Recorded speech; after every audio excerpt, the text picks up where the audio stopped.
School Automotive back again today, guys. Pardon the wind. It's windy here in Colorado. This is rendition number 2 of Change Your Engine Oil. If you can see just how terrible that looks.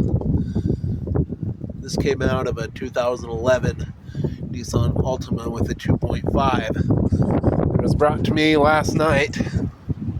Customer states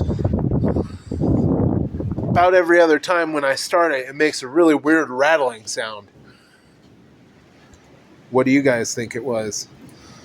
Like and subscribe for more.